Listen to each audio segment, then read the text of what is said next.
Chers auditeurs, Dear listeners, bonjour. welcome to Kumdashi Podcast Season 5 Saison 5, dans le monde fascinant des architectes. and in the architectural projects. Je suis Anne-Charlotte Deponte, passionnée d'architecture et docteur des universités en histoire de l'archi. I am one of the spokespersons of Anne-Charlotte, who is a PhD in architecture history. Merci Thank you d'être avec moi aujourd'hui. to be with us today. Et And maintenant, now, lundi en français, place au talent. and Wednesday, let's talk projects. In English, of course. Bienvenue dans Comme d'Archi.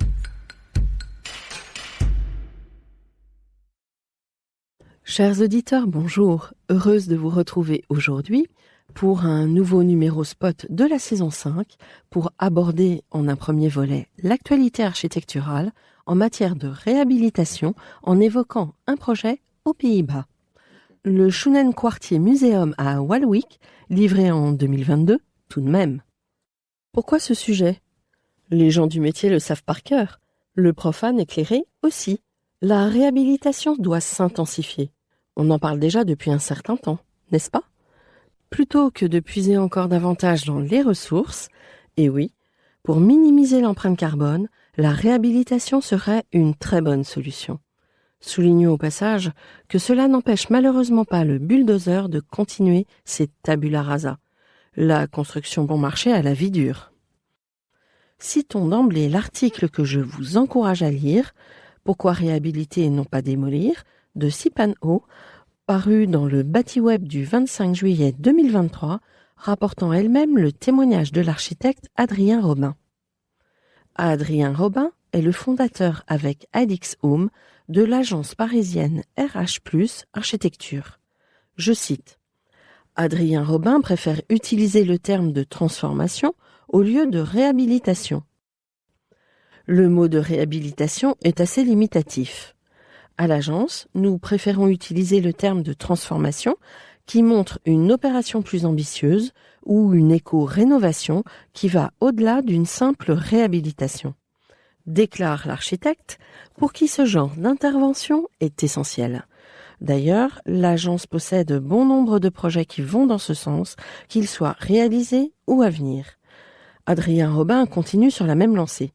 La construction représente 45%, travaux publics et construction y compris, de l'énergie consommée en France. C'est un chiffre édifiant.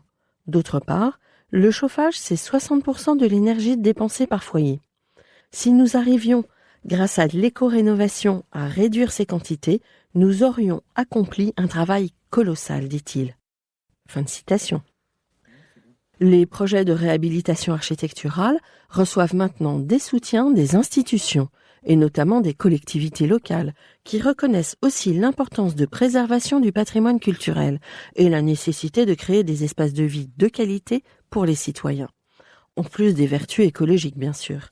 Pour exemple, et aujourd'hui, près de 60 millions d'euros sont investis grâce au programme Prior-Yvelines, volet rénovation urbaine, pour assurer la concrétisation et l'accompagnement de la transformation d'ampleur de 3 quartiers des Yvelines qui ne bénéficient d'aucun soutien de l'État. À Poissy, à Élancourt et à Saint-Cyr-l'École.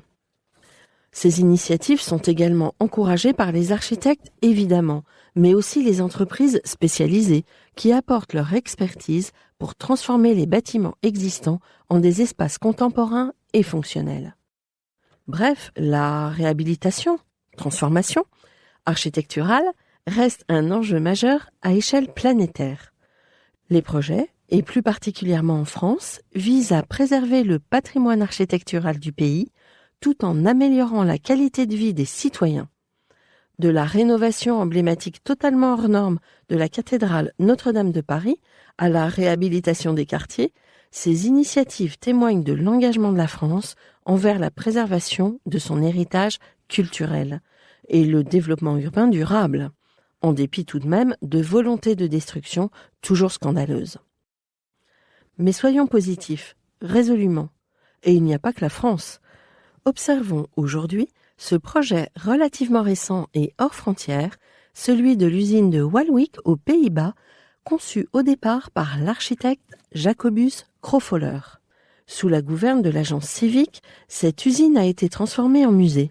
L'agence civique a joué avec la rationalité de l'architecture historique pour créer un espace muséal unique.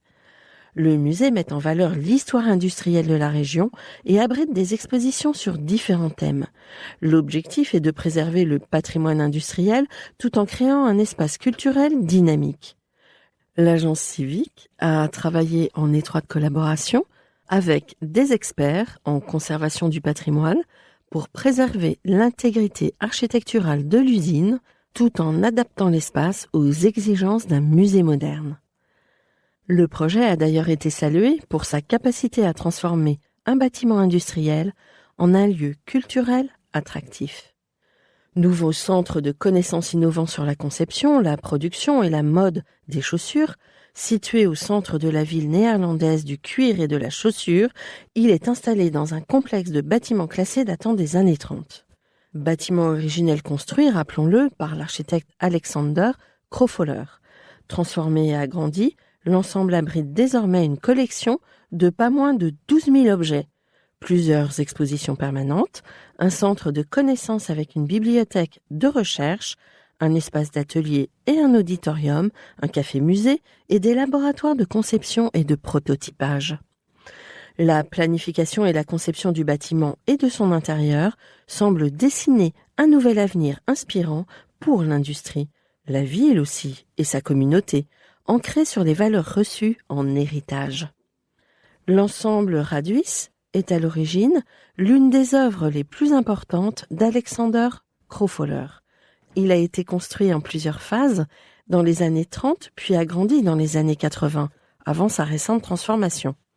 Les bâtiments ont cette fois-ci été adaptés, rénovés et agrandis avec un nouveau jardin, avec une façade claire donnant sur la place, conformément à la logique de l'ensemble. Les briques de grand format et la maçonnerie en diagonale, grossièrement jointoyées, s'appuient sur les formes et les détails existants.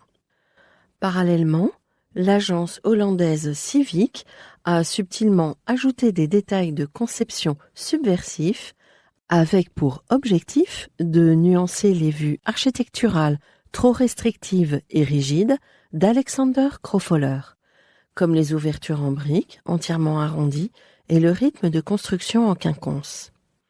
Ainsi, l'ajout n'est pas une icône à la mode ou contradictoire, mais un nouveau chapitre de l'histoire stratifiée du bâtiment, souligne l'agence. Situé en plein cœur du centre historique, sur la place de Raduisplein, le musée de la chaussure jouxte l'hôtel de ville, la mairie, édifié au siècle dernier, équipement dont l'activité a décliné au fil des ans. La réalisation du musée à cet emplacement est vouée à donner une impulsion au centre-ville, notamment grâce au choix de conception. En effet, les fonctions générales du musée, telles que le café, avec les laboratoires de travail ouverts et l'ancien kiosque, sont directement visibles depuis la place et sont également accessibles au public, même pour les personnes qui ne visitent pas les expositions. La zone d'entrée est ouverte et, au centre du bâtiment, une rue intérieure accueillante avec un motif en chevron de grandes briques relie les différents éléments. Le bâtiment a été conçu de manière à ce que chacun puisse choisir, déterminer son propre chemin et son propre rythme. De nouvelles ouvertures rondes et spectaculaires d'environ 5 mètres, découpées dans l'ancienne façade, dépouillée de l'aile de bureau des années 80, donnent un aperçu des expositions. Les matériaux employés relèvent d'un registre plutôt ordinaire, tels que la brique, l'acier, le béton et le bois. Ils amplifient l'esprit de la collection et du bâtiment historique, formant ainsi une œuvre d'art collective.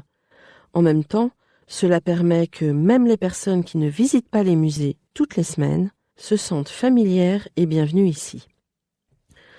Selon ses concepteurs, le musée de la chaussure offre aux créateurs un espace pour expérimenter de nouvelles techniques circulaires et artisanales. Le bâtiment et l'intérieur lui-même constituent un bon exemple à cet égard. En préservant et en découpant rigoureusement l'aile de bureau jugée étouffante en faveur des salles de musée.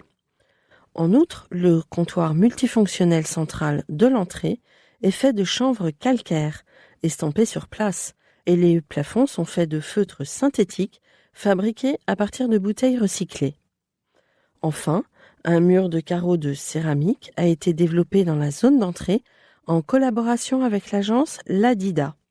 Ce mur combine l'artisanat de la céramique avec l'innovation et la durabilité, grâce à la forme spéciale des moules imprimés en 3D, mais aussi à l'utilisation de déchets provenant d'autres processus d'émaillage, et encore à la production par des professionnels de la région qui sont éloignés du marché de l'emploi. Il n'y a pas qu'en France qu'on a des idées. Ceci étant, nous ne nous priverons pas de revenir prochainement sur ce thème de la transformation à la lumière d'exemples français pertinents. Chers auditeurs, merci pour votre écoute. Retrouvons-nous dès la semaine prochaine pour un nouveau numéro. D'ici là, prenez soin de vous. Au revoir.